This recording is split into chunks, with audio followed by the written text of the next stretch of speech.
On today's program, we'll visit Newfoundland's Carpoon Island, known as the Isle of Demons. This barren outcrop was a dumping ground for those who died at sea, and where, 400 years ago, two star-crossed lovers were abandoned to die. Edgar Allan Poe was one of the greatest writers of Gothic horror. His own death occurred under circumstances that could be grist for a horror novel. Not only is his grave reputedly haunted, but so is the entire burial ground where he lies. Creepy goes to Baltimore, Maryland, to visit Poe's ghost.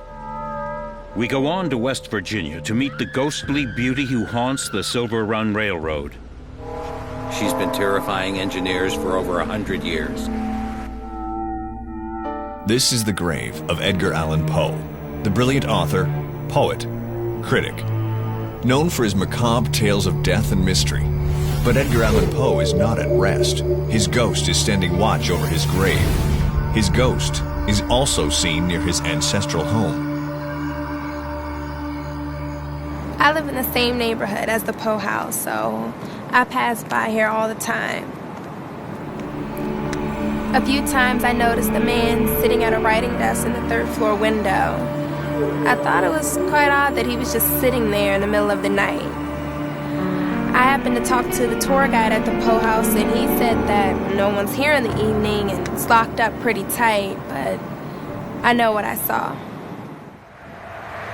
It's so ironic that Edgar Allan Poe, a great writer of Gothic horror stories, has, in death, become like a character in one of his own stories. His ghost is seen in a number of places around Baltimore. It was many and many a year ago, in a kingdom by the sea, that a maiden there lived, whom you may know by the name of Annabel Lee. Poe was a true genius. He is credited with inventing the short story as we know it. He is also credited with inventing the horror genre and creating the first detective story. So many of his stories were based on psychological makeup of the narrator, like The Pit and the Pendulum, The Fall of the House of Usher. These kinds of stories were unheard of in Poe's time period, and they proved to be very popular when they were first published. When Poe moved into this house, the time period was 1832, and basically he was starving. He moved in with his Aunt Maria Clem, his grandmother Elizabeth Poe, and his two cousins, Henry and Virginia. And it was also here in Baltimore that he wrote his first true horror story, a gruesome tale called Berenice. It dealt with premature burial, grave desecration, and mutilation. It was a fun story. However, it got Poe into a lot of trouble, and he was forced to write an apology, and he said that never again would he write a story as gruesome as Berenice, which he did because he knew that's what the people wanted. It was in this time period, 1832 to 1835, that Poe and Virginia became aware of each other. And when the grandmother died in this house in 1835, this family was split up. So it was about a year later that Poe, while living in Richmond, Virginia, sent for Maria Clem in Virginia, and that's where they were married.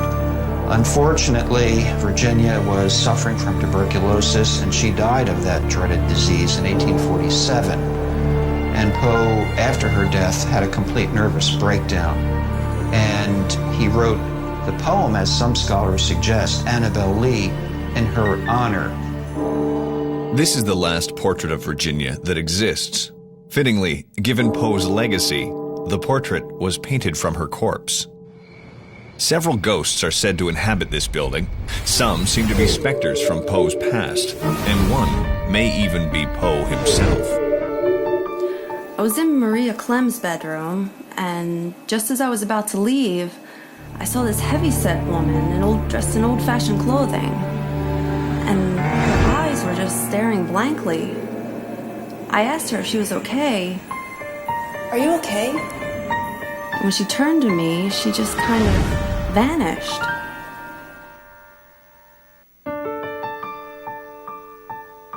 I can't really explain what happened that day. Up until then, I was the type of person who didn't really believe in ghosts, but I guess it kind of changed my mind. During the riots of 1968, The Poe house, of course, was closed. But the police were called during the night. The people in the neighborhood claimed to have seen a light moving throughout the house. So what was this light? Well, the police saw it also, and they couldn't explain it. The really sad part about Poe's life is, towards the end of his life, things were turning around for Poe. They were really looking good. He was engaged to a childhood sweetheart. He had this job offer to publish and edit a newspaper with no strings attached, and he died before any of these things happened in Baltimore. This is one of those Poe mysteries that we'll never know what really happened. There are over 22 different versions of Poe's death. The current theory is that Poe is suffering from rabies. There's some suggestion that he was beaten and robbed. There's some suggestions that maybe it was a drug or alcohol overdose, or a combination of these things. We really don't know what happened to Poe. All we know is that he died a very lonely and miserable death.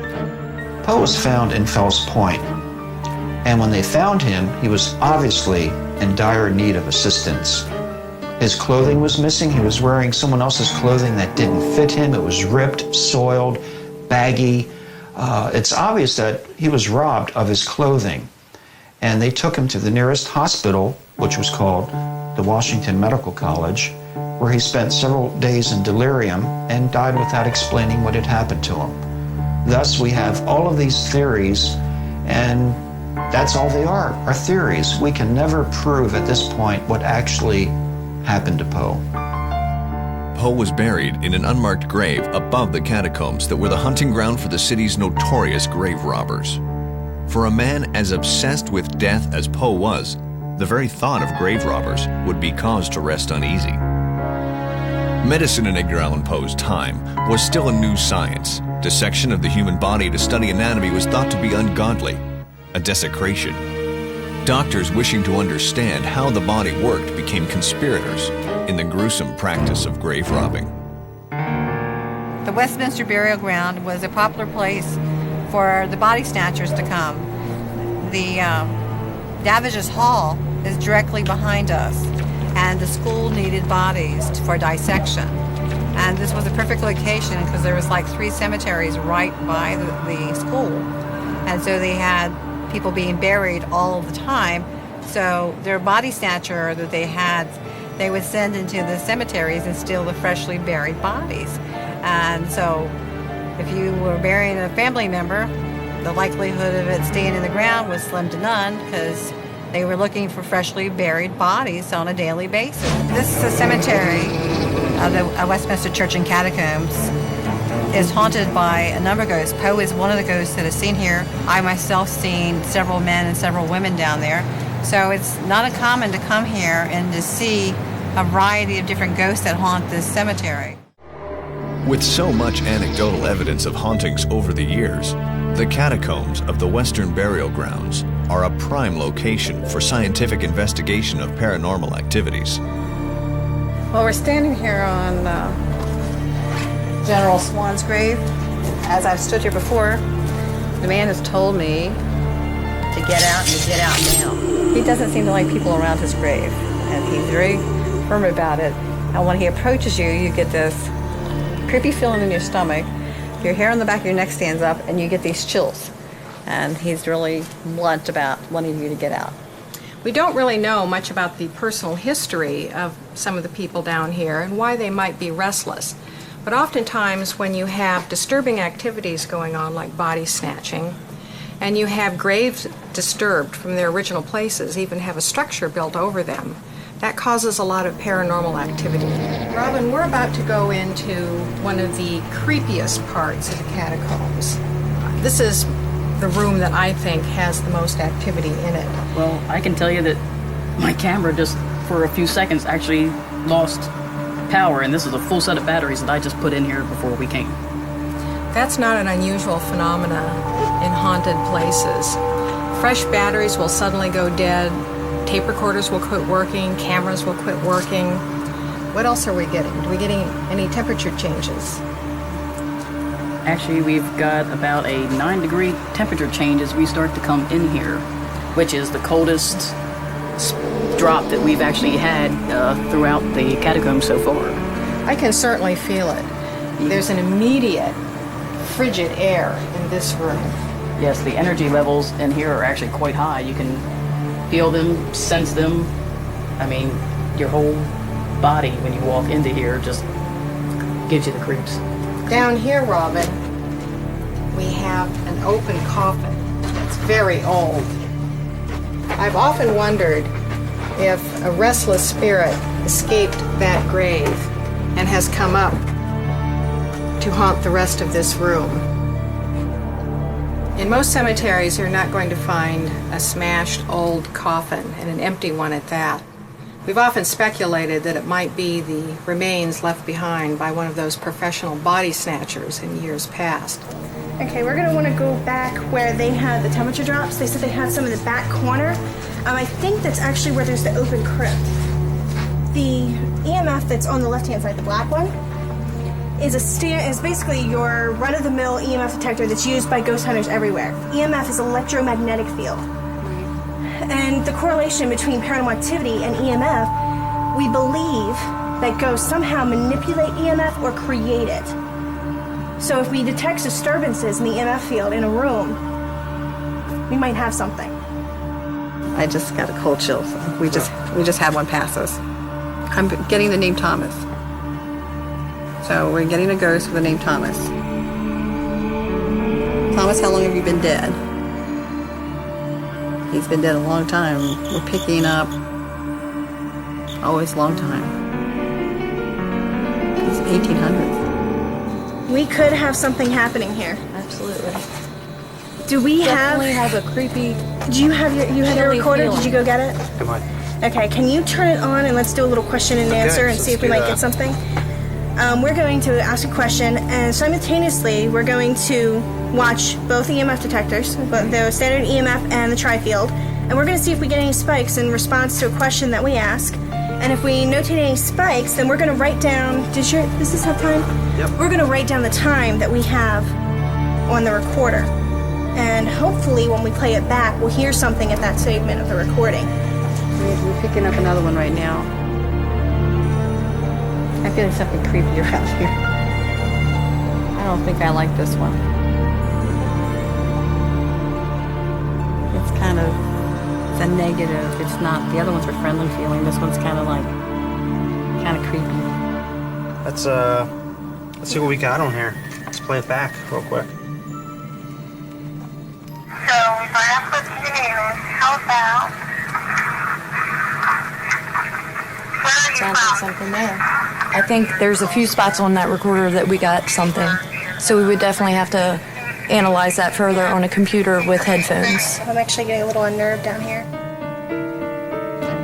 You feeling sick? No, just a little unnerved. I think maybe we might want to move on a little. Feeling a little flush feeling also, so. While the research team's findings were inconclusive, the fact remains that ordinary people visiting the cemetery report that they see, hear, and feel the presence of spirits, and that the ghost of Edgar Allan Poe is frequently seen near his grave.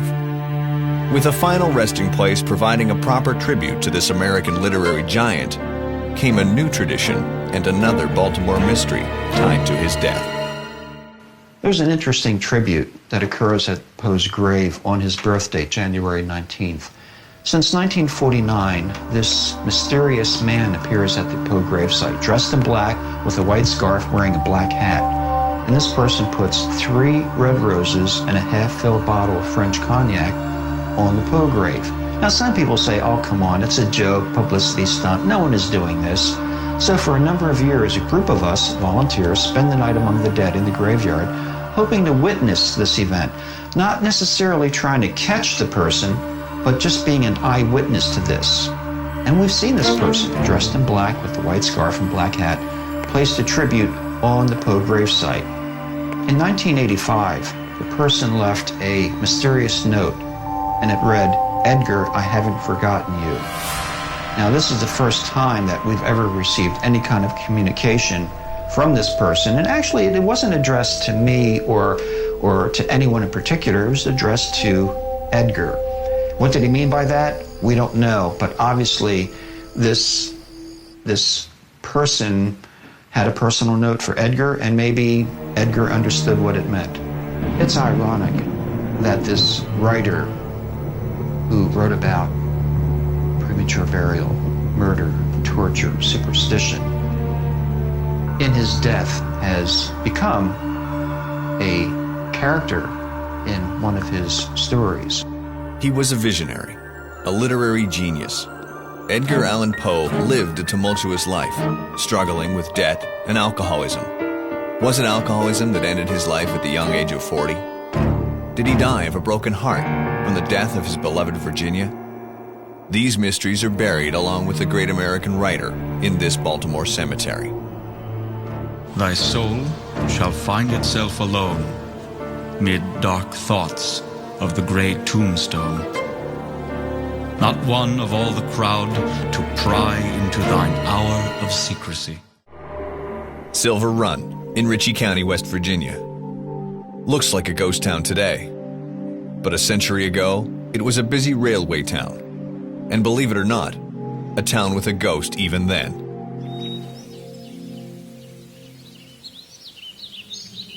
Folks around here believe that this tunnel is haunted by a phantom traveler, still lingering from those days. These paranormal investigators have been here before. They felt an overwhelming presence of somebody who tried to scare them away. My friend Tom Moore and I had decided to go do a little impromptu investigation of Silver Run Tunnel to investigate the hauntings there. Just do a little exploring, just the two of us. It was a warm night, but as we got closer to it, the air began to get really cold. And we were snapping some pictures. And when the light would flash and light up the tunnel, you could see. It was a very unusual night for us. The tunnel got icy cold real quick. And as we were taking photos, this lady who had long dark hair and a white gown on, she began appearing to us. And when I would snap my camera, the flash would illuminate the tunnel, and I saw the ghost.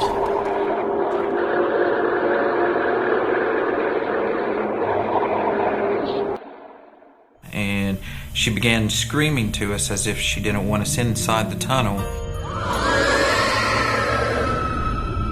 And at that time, Crystal had backed up into the wall, and I had noticed that, and I took hold of Crystal, and at that time I felt that we should actually move on and to leave the tunnel. I looked over to Tom because he reached out and grabbed me, and he saw her too.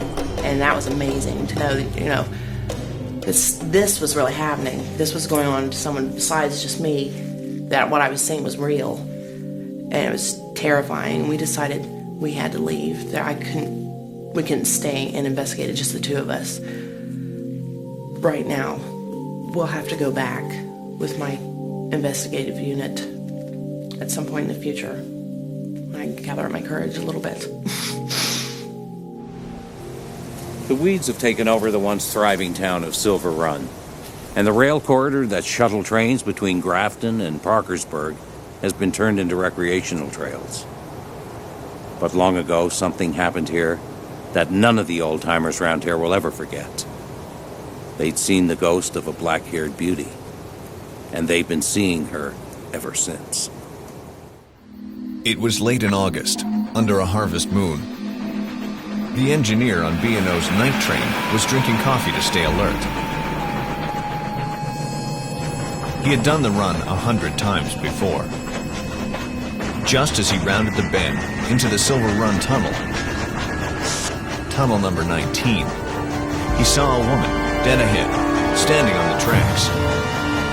He blasted the whistle, but she was frozen to the spot. Frantically, the engineer applied the brakes. A second before impact, she flew up and disappeared into the foggy night.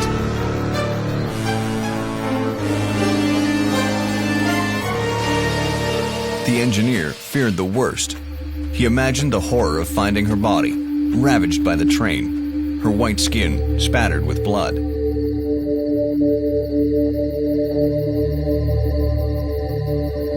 He searched everywhere, but there was no sign of a body. Had it been just an apparition?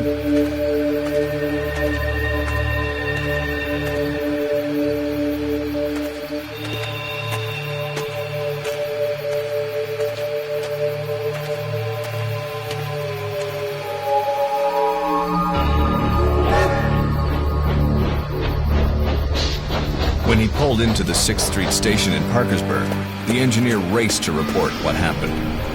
You wouldn't believe what I just saw. This girl, she stepped right in front of the cab. I swear to God, I killed her. And I didn't find her body anywhere. It's all right. I've been getting reports about this all night. I believe you. You believe me? But I didn't kill her? She's not dead?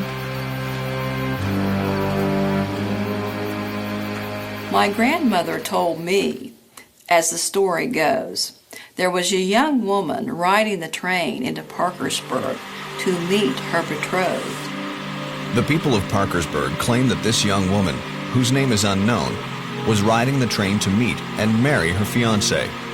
She was a small-town girl and was nervous about traveling this long distance.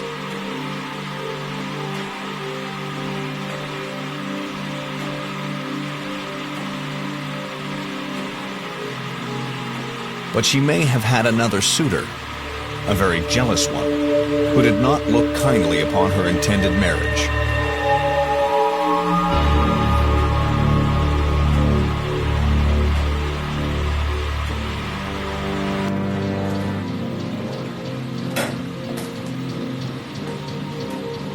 The conductor eased the young woman's fears and helped settle her on the train, not realizing this would be the last time he'd see her. Thank you. Hope you enjoy your ride with us.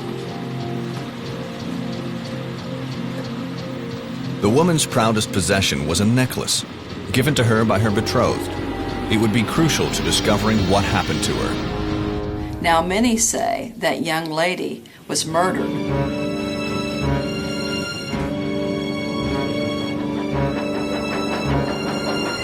That night, as the train made its way through the dark, the jealous suitor, it is theorized, took his revenge for being rejected by the woman he loved.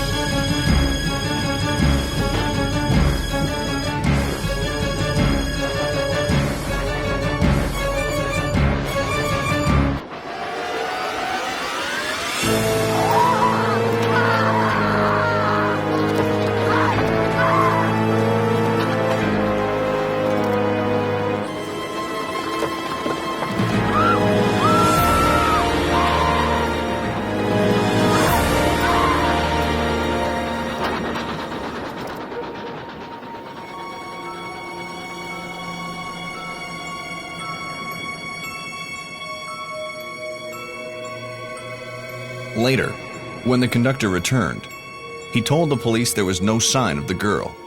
All that remained was her luggage and her diary, which she had been writing in up to the moment of her disappearance.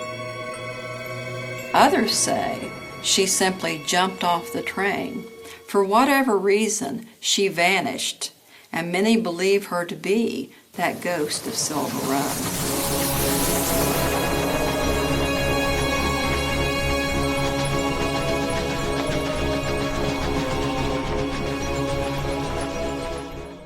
There was another engineer by the name of O'Flannery. He was of Irish descent, and he heard this story about a woman that haunts the Silver Run Tunnel out in Ritchie County, West Virginia, and how she would stand at the mouth of the tunnel, and the engineers would bring their trains to a stop. And he said, O'Flannery actually said that no ghost was going to stop his train. He would run her down first. It was approximately 2 weeks later, on a full moon night, when O'Flannery was coming up on the old Silver Run Tunnel.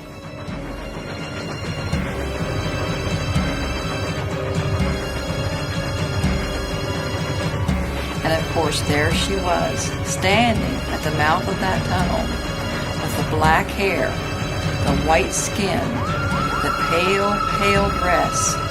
She looked at him and locked eyes with O'Flannery. But O'Flannery did exactly as he promised he would do.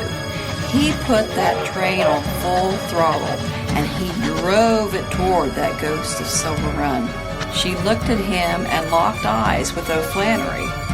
And as she did with the other engineers, she seemed to go up into the air like a great white bat and was spirited away into the darkness. Quite pleased with himself, about 45 minutes later, O'Flannery pulled his train up to the old 6th Street train station in Parkersburg to see the station all abuzz with excitement and activity.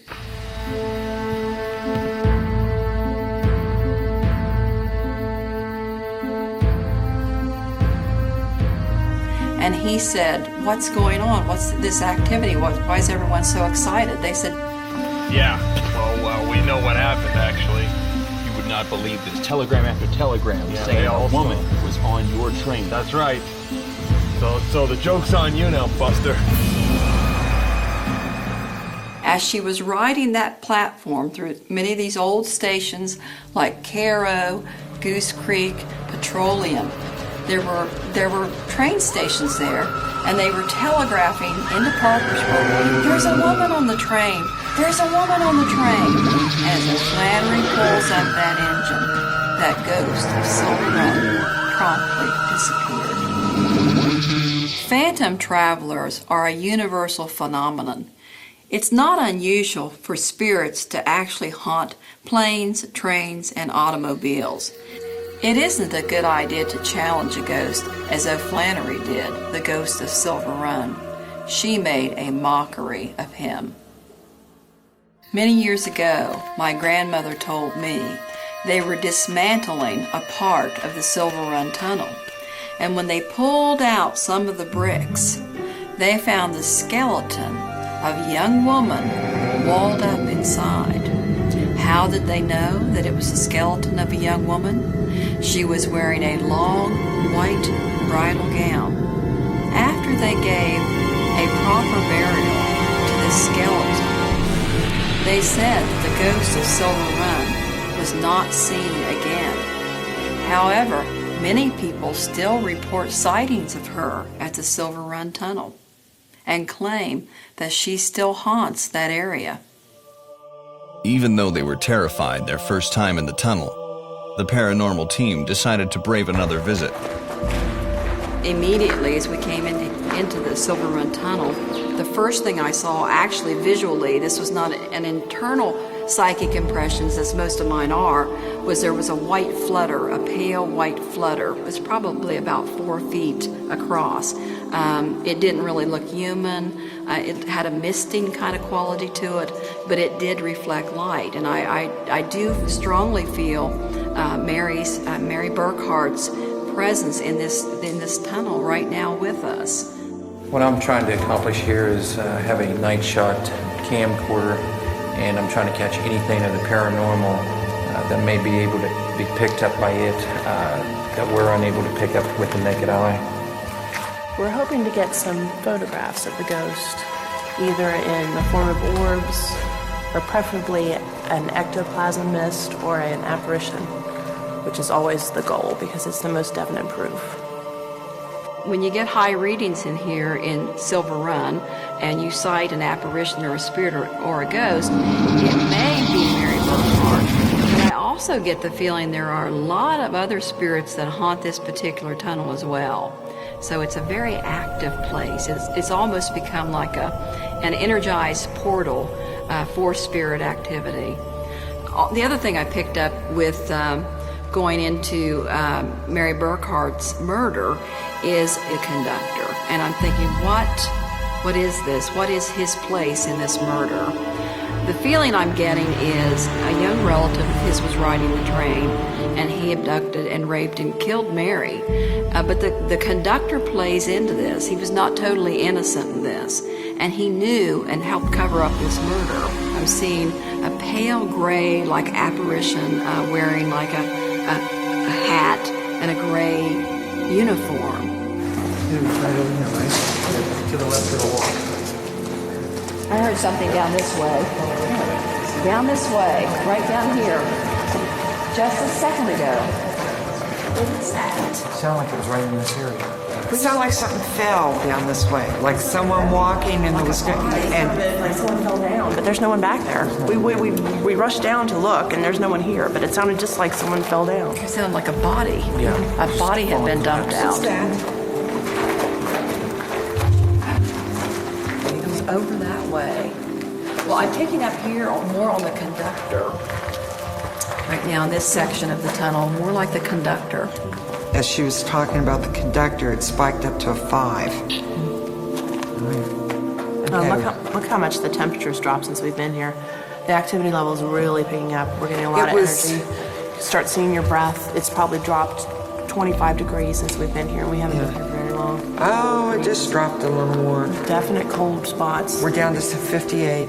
I see a lot of shapes and forms in here, really apparitional shapes and form, gray, white, black, just permeating the whole tunnel.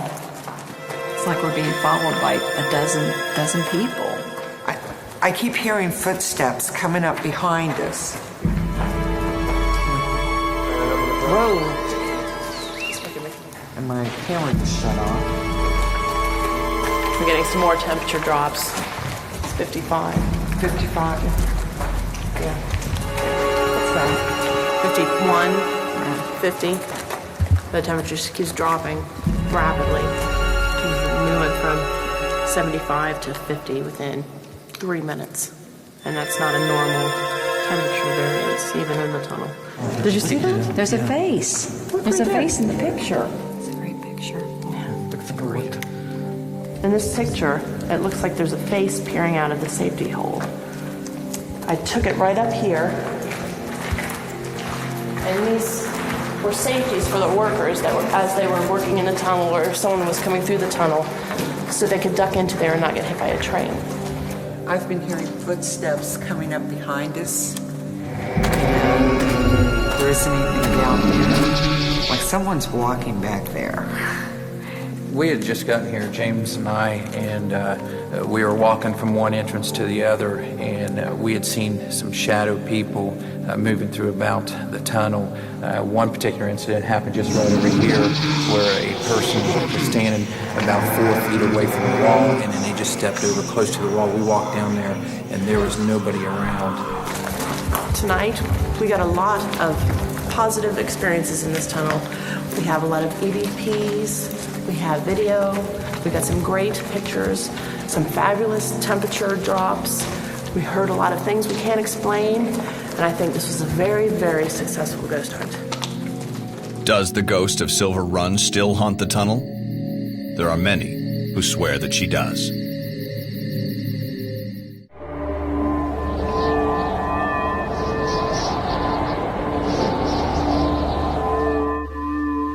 On the island of Carpoon in Newfoundland, a local resident was on her way to visit a friend.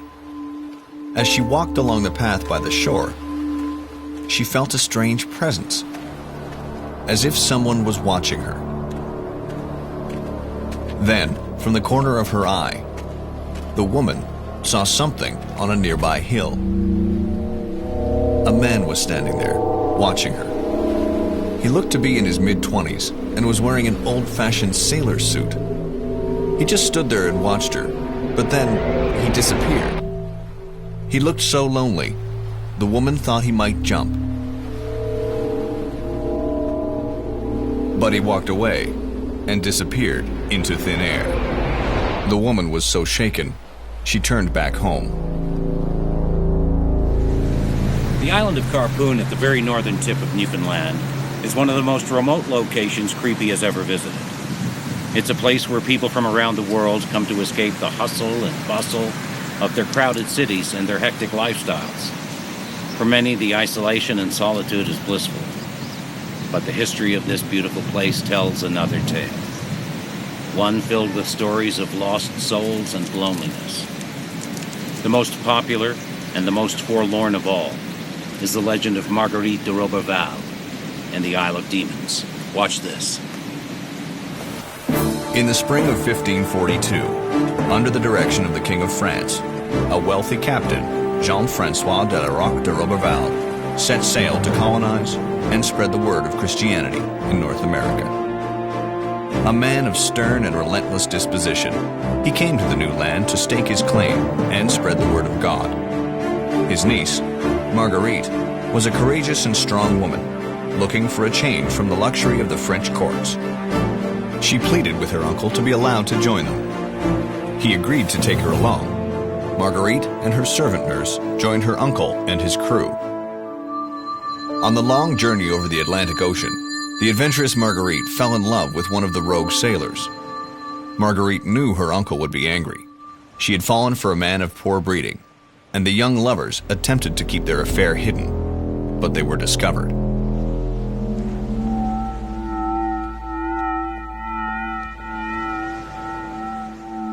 Marguerite's uncle was furious.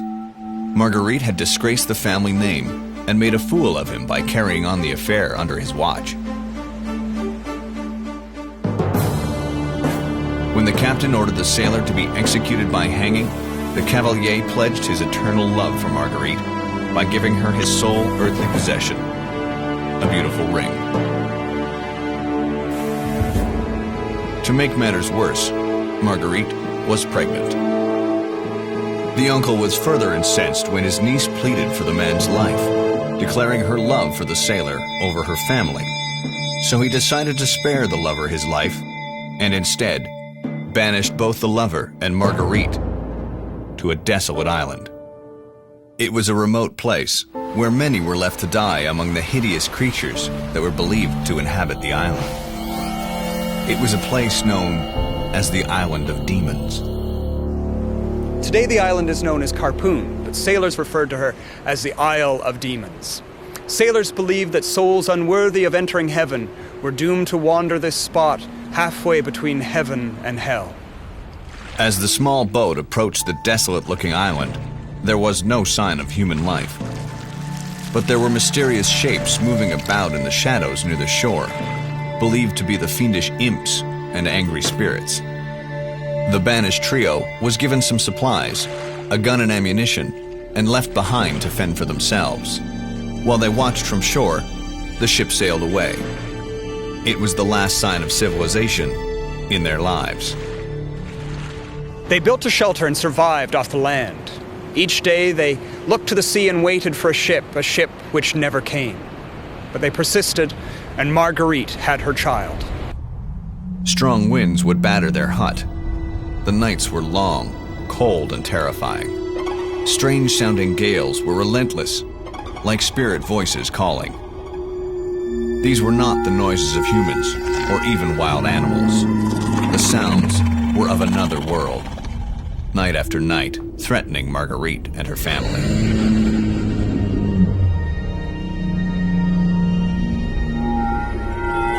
One night, the lover, unable to withstand the tormenting calls from the spirits, tried to protect his wife and child.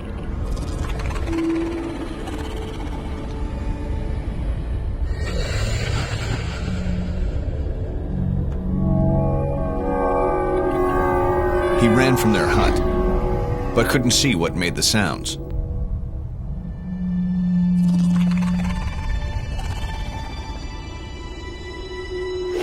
Suddenly, he was attacked by an invisible force, which bit at his skin and raged at his soul. The lover returned, beaten and bruised. It was the last time any of them ventured out of the hut after dark. Together, the lonely souls fought for their sanity and survival, but eventually the hardships of the North Atlantic terrain were too much for them. Marguerite buried each one in succession. The lover was the first to die. Shortly after, the nurse perished.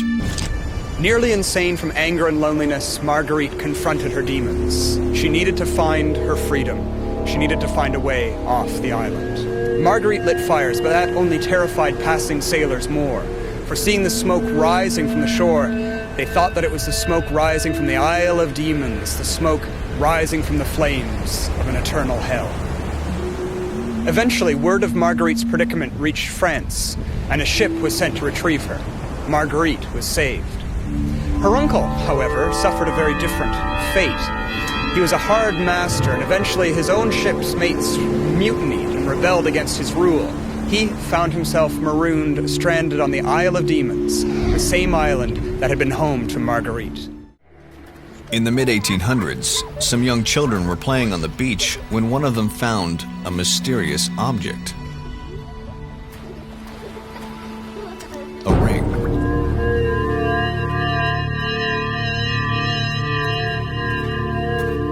As she called over to her playmates to examine the find, an old woman named Emmeline, who lived nearby, approached the children.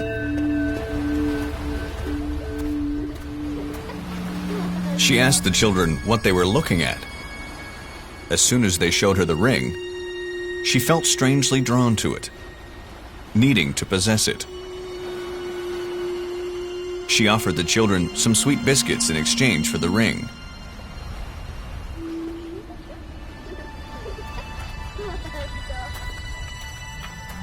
The ring became her most prized possession. That night, the woman had a dream. At least she thought it was a dream. Marguerite came to her and said that the ring had belonged to her. In her haste to get off the island when she was rescued, it had fallen from her finger and was left behind. She also said that the woman must always wear it. All the time. As long as she does, she will go to heaven. Word spread about the ring, and eventually a rich man from town heard the story, and he offered Emmeline a vast sum of money, more money than she had ever dreamed of, but still she refused. Denied, the man became angry, and he left in a rage. Apparently the rich man must have felt some remorse after having left in such a rage, and he sent Emmeline a peace offering, a bottle of rum. A few days later, Emmeline died mysteriously and suddenly in her sleep. Was she poisoned? No one knows, but she was laid to rest in her grave with the ring on her finger. 2 days later, in the dead of the night, the entire town was awoken by a strange screaming, many people claiming that it was the sound of Emmeline herself. They rushed to the site of her burial and found the grave open. The coffin was there, the body was there, but the ring was gone. I wanted to literally escape. I just wanted to find a nice place to find some peace and quiet, do a little writing, re-energize. And just as I was sitting there enjoying this beautiful view, I heard something. So I wasn't quite sure. But then I heard it again. So I decided to go have a look. So I looked around to see if I could find anything. And I didn't really see him at first. But then there he was. And he was kind of there, but he wasn't quite there. You could see kind of right through him. I knew he had to be a ghost. He was calling out. He was actually calling out, and you know, he looked very agitated, like he was looking for someone. He couldn't find him. And you know, I seen him, but I wasn't really scared or anything like that. I kind of felt sorry for him. And then I caught something else. And I looked over and I seen two of them. And there were two women, and they were looking for something. But I couldn't quite make out, and they were obviously very concerned about whatever they were searching. And they spotted me, but they didn't seem scared, or I didn't seem scared of them. But they seemed rather disappointed that whatever they were looking for, I wasn't it. And then they just disappeared. It was really weird. I mean, there must have been some kind of connection between the two of them. They were looking for, either the two women were looking for the guy or something. Did the tourist get an accidental glimpse into the spirit world? Is the spirit of Marguerite still looking for her missing ring? Are the lovers still trying to find each other? Are they tied to this island as part of a penance they must serve? Eternal captives on this Isle of Demons.